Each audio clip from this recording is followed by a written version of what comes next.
Hello everyone, ফেসবুকে কিন্তু আবার নতুন আপডেট চলে আসলো। আপনারা যারা ফেসবুকে নতুন কাজ করতেছেন অবশ্যই এই আপডেটটা আপনার জানা প্রয়োজন, না হলে আপনি কখনো ফেসবুক থেকে সফলতা অর্জন করতে পারবেন না। সো দেখুন, আমি ফেসবুক পেজের মধ্যে তাদের যে অফিসিয়াল পেজটা আছে, এখন আমি এখানে চলে যাবো। ফেসবুক ফর ক্রিয়েটর তাদের যে অফিসিয়াল পেজ আছে, তো এখানে আমি চলে যাবো। দেখুন, আমি তাদের অফিসিয়াল পেজে চলে আসলাম। এখানে 16 ঘন্টা আগে দেখতে পাচ্ছেন একটা এখানে পোস্ট করেছে। এখন 16 ঘন্টা আগে কোন পোস্ট করেছে বা এই পোস্টটা থেকে আপনাকে কি বোঝাতে চাচ্ছে ফেসবুক, এই বিষয়টা নিয়ে আলোচনা করবো। তো অবশ্যই ভিডিওটা কন্ট্রোল করলে আপনি বুঝতে পারবেন আপনি কিভাবে খুব সহজে ফেসবুক পেজের মধ্যে সফলতা অর্জন করতে পারবেন। সো দেখুন, প্রথমে যে বিষয়টা তারা এখানে বলেছে, প্রথমে বিষয়টা অবশ্যই ইম্পর্টেন্ট। এখানে যে বিষয়টা তারা এখানে বলতেছে, এটা প্রত্যেকটা ক্রিয়েটরে এখানে মেনে চলা প্রয়োজন। কারণ আপনি যদি এটা না মেনে চলেন তাহলে কিন্তু আপনি এখান থেকে কখনো এখানে সফলতা অর্জন করতে পারবেন না। সো দেখুন, এখান থেকে প্রথম যে বিষয়টা তারা বলছে, এখান থেকে দেখুন, এখান থেকে আপনি যে কন্টেন্ট গুলো আপলোড করতেছেন, দেখুন এখানে কি বলছে, ধীর এবং স্থায়ীভাবে দৌড়ে জয়লাভ করে।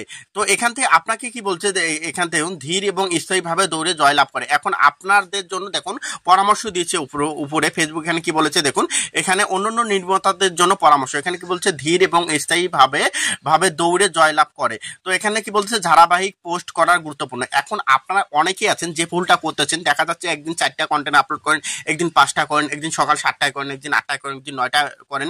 তো এই বিষয়টা কিন্তু ফেসবুক এখানে বলতেছে আপনাকে ধারাবাহিকভাবে পোস্ট করার জন্য এখান থেকে বলতেছে আপনাকে টাইম মেনটেন করে। এবং মনে রাখবেন, আপনার পোস্ট করা প্রতিটি ভিডিও সবাই দেখতে পায় না। তো এখন দেখেন, আপনি যদি উল্টাউল্টি ভাবে পোস্ট করেন আপনার পোস্টগুলো কিন্তু সবাই দেখতে পাবে না। তাই যতটা সম্ভব ধারাবাহিকভাবে পোস্ট করলে আপনি কন্টেন্ট তৈরির জন্য সঠিক এখান থেকে হেড পেজ পাবেন। এখান থেকে যে কথাটা বলছে, আপনি যদি সঠিক সময়ে ভিডিওগুলো পোস্ট করেন তাহলে কিন্তু আপনি এখান থেকে অডিয়েন্স, আপনার যে নির্দিষ্ট অডিয়েন্স আছে তাদের সামনে কিন্তু ভিডিওটা রিকমেন্ড করবে। তারপর এখান থেকে দেখুন 2 নাম্বার যে বিষয়টা এখানে তারা এখান থেকে বলেছে, অবশ্যই এটা কিন্তু আরো গুরুত্বপূর্ণ। এখানে কি, এখান থেকে দেখুন যে আপনার দিনে 10 বার পোস্ট করার দরকার নেই। ভালো করে বুঝুন আমার কথা। এখানে আপনাকে দিনে 10টা পোস্ট করতে হবে না, তবে একটি ধারাবাহিক পোস্টিং সময়সূচি মেনে চললে আপনি ক্লান্ত হতে পারেন। এখন আপনাকে যেটা বোঝাচ্ছে তারা, আপনাকে অতিরিক্ত পোস্ট করার কোনো প্রয়োজন নেই। আপনাকে ধারাবাহিক ভাবে বজায় রেখে আপনি যদি দিনে 3টা কন্টেন্ট দেন 3টাই করতে হবে, 4টা করলে 4টায় বা 5টা করলে 5টায়। অবশ্যই এই বিষয়টা অনেক ইম্পর্টেন্ট। ফেসবুকে আপনি যে এই ধারাবাহিক বজায়টা এখানে ধরে রাখতে পারেন তাহলেই কিন্তু আপনি এখান থেকে সফলতা অর্জন করতে পারবেন।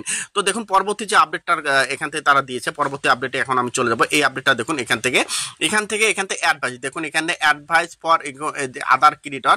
এখান থেকে যে বিষয়টা তারা এখান থেকে বলতেছে, আপনারা এখান থেকে কি, এখন আপনারা যারা নতুন কন্টেন্ট ক্রিয়েট করছেন তাদের জন্য কি অ্যাডভাইস দিচ্ছে ফেসবুক। এখান থেকে দেখুন এখানে ফেসবুক যে বিষয়টা এখান থেকে বলেছে 2 নম্বরে, এখান থেকে দেখুন, কেবল সেই বিষয় শেয়ার করুন যার উপর আপনি সমালোচনা সহ্য করতে ইচ্ছুক। এখন কি বলেছে ভালো করে বুঝুন। এখানে আপনাকে এমন কিছু কন্টেন্ট তৈরি করতে হবে যাতে মানুষ কমেন্ট করে, এমন কিছু বিষয় সেটা বলতেছে। অবশ্যই আপনার এখান থেকে ভিডিওর মাধ্যমে কমেন্ট আসবে এবং আপনার সীমানা কি তা জানা, আপনি কোন পরিমাণ কন্টেন্ট আপলোড করতে পারবেন বা আপনি কি আপলোড করছেন সেটা আপনাকে জানতে হবে।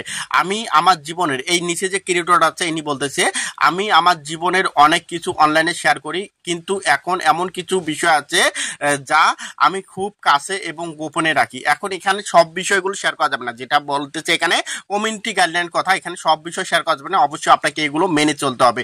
তারপর এখান থেকে বলতেছে, এখান থেকে আমি খুব কাছে গোপন রাখি এবং এখান থেকে বলছে আপনার জীবনের প্রতিটি বিষয় সাধারণভাবে মন্তব্যের জন্য উন্মুক্ত নয়, এখন সীমানা গুরুত্বপূর্ণ। এখন এটা যারা বলতেছে আপনাকে যে বিষয়গুলো আপনি শেয়ার করবেন, এখানে সব বিষয়গুলো কিন্তু এখান থেকে শেয়ার করা যাবে না। এবং এখান থেকে অনলাইনে যে বিষয়গুলো বলতেছে তারা এখান থেকে অবশ্যই community standard, partner monetization, content monetization, এই বিষয়গুলো ফলো করে যদি আপনি কাজ করতে পারেন 100% আপনি ফেসবুকের মধ্যে সফলতা অর্জন করতে পারবেন। ধন্যবাদ সবাইকে। ভিডিওটা ভালো লাগলে অবশ্যই লাইক কমেন্ট শেয়ার করে পাশে থাকবেন।